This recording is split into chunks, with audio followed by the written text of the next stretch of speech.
is Train Simulator 2019, and this is the Skyhook Games Railworks Austria 1142.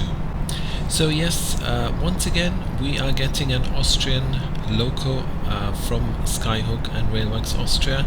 Again, they've been working together with the Austrian Federal Railways and have produced another very nice looking product. Now I believe this is actually the oldest loco they've ever produced. I mean, the 1142 was actually introduced in 1995, but this loco is obviously based on the 1042, which was introduced in the early 1960s.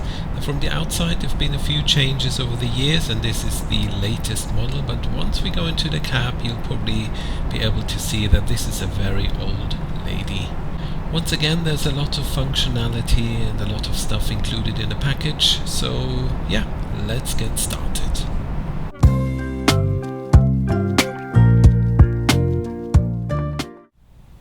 The package includes two versions of this locomotive. You can see them both here. They both come in the latest and most up-to-date livery that the ÖBB uses today. Now on the left hand side you can see a slightly older version. The most significant difference is the lights. They're really big and bulging out. On the right hand side, the more modern version. There's a few other differences. If you look closely you can see the handlebars are different and a few slight differences on the exterior model. Since we're here, we might as well take a quick look at the external model. As always with Skyhook and Railworks Austria, the external model is really nicely done. Lots of small details, very crisp textures. The developers obviously making use of the new 64-bit platform. None of these are textures, so all the screws and even the ÖBB logo, everything here is 3D modeled. Even if you look at something like these steps here, these are all fully modeled. Also included is this tanker wagon. It comes in 6 different liveries. You can see them all here. Now Skyhook Games has actually released a model like this earlier, I think last year, but if you own those, don't worry, these are different textured, so you can actually use the ones you have and combine them with these and make longer trains. Again, modeling really nice. You've got all the details here at the top and of course at the bottom. Just take a look here, lots of small details, really well done. Sound set as always with these products, both for the loco and the wagons, really nice. We'll look at that in a minute.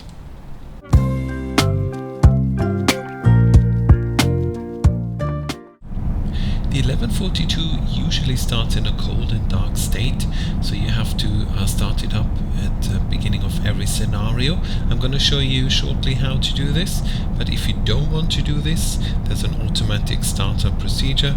All you have to do is press Ctrl, Shift and Z, and that will automatically start up the loco for you. The loco comes with a fully implemented PZB, and as always with these products, it's activated when you start off by pressing Ctrl 8. You can actually change the train type, so depending on what kind of train you drive, you can have the accurate PZB activated. Another thing I'd like to show you is that you can change the braking mode. These locos usually have different braking modes, and that means it influences how the brakes are applied. So if you have a fast passenger service, you want the brakes to be a bit more aggressive than when you have a slow freight train. To do this, all you have to do is press Ctrl and hash, open Ctrl and Shift and hash, and that's how you switch between the different braking modes. A few other features here on this side of the cab. You have full control of the engine cooling fan, so you can switch them on and off, and you can also influence how fast they are spinning. You've got a brake check up here which you can do before you start driving, make sure everything works fine. And if you own any of the other Railworks Austria products that include passenger carriages, you can switch on the door control, which then allows you to manually lock and unlock the doors in the station. As with previous products, you'll be able to move the blinds up and down. You'll be able to open and close the window, which actually changes the sound set. And on this loco you'll be able to open the door should you wish to do so, and you can actually see this from the outside as well.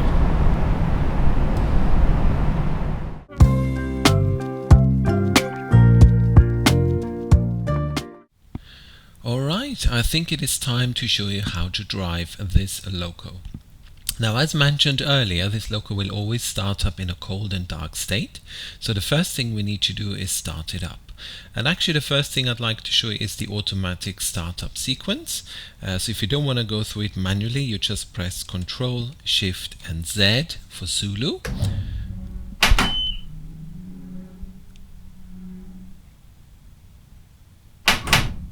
And as you can see, it doesn't take long at all.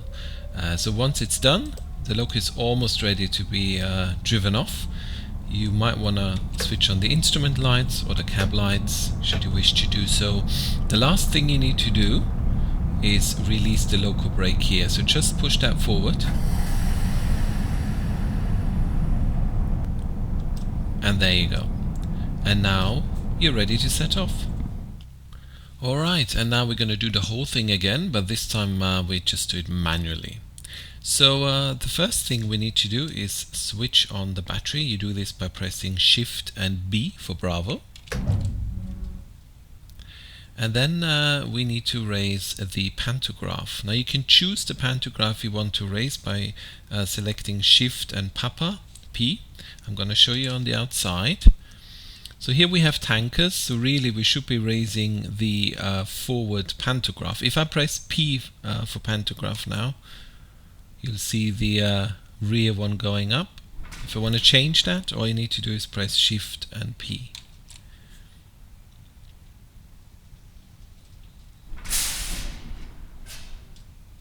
There you go. Let's go back into the cab. So next thing we need to do is switch on the main switch, which is here. Just wait a few seconds, and then the reverser. Now we want to go forward, so I'll push that forward.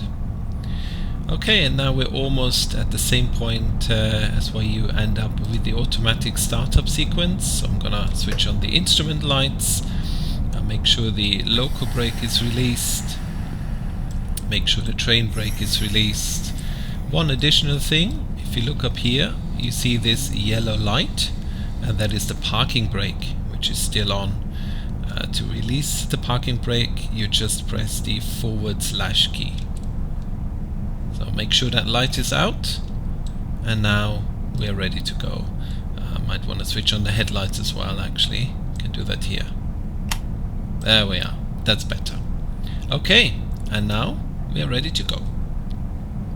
So how do you drive this loco? Well, it wouldn't be Skyhook Games and Railworks Austria if this would be straightforward. But to be honest with you, this is actually one of the easier locos, so as you can see in a moment, it's not that difficult.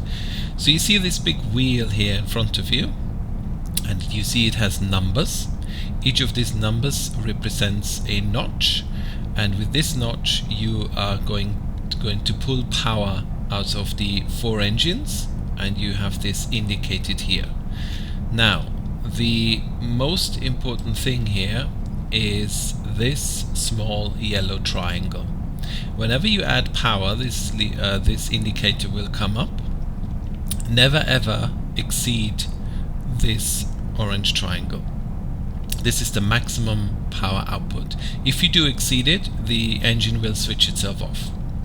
Now, if it does happen, it's not the end of the world. I'm going to show you what we do when that happens, but for the time being we'll make sure we stay underneath that. To move the wheel, it's the usual A and D keys. That's for slow movement. If you want to move it fast, you can use E for echo and Shift and E to turn it up and down a bit quicker. So I'm just going to start off with the A and D keys for now. So let's start off, let's say, with notch 9. There we are. And observe these indicators here. Yeah, they're nice and below, so that's good. So we can add a bit more power. Yeah, that's good. And that's all there's to it, really. So if you want to cruise along, just put this back to 0. And if you want to use the electrodynamic brake, you wait till this white arrow that you see in the middle has gone back to 0, and then you just keep turning to the left. And that way you have the electrodynamic brakes, and the train will start to slow down. So what happens if we go beyond the maximum power output limit indicated here? So I'm just going to show you now. I'm just going to use the E key to turn the wheel all the way to full. We can watch the indicators here. And there you go. So you get a warning and the engine has switched itself off. So all you need to do is put the wheel back to 0. There we go. Wait till the white arrow here is at 0 and then switch on the engine again. And then you can add power again. So as you can see, it's not a big deal. All you need to do is put the power to 0, switch on the main switch again, and then you can add power again. You don't even need to stop. And now I'd say let's just listen to the sound, because the sound set is pretty phenomenal.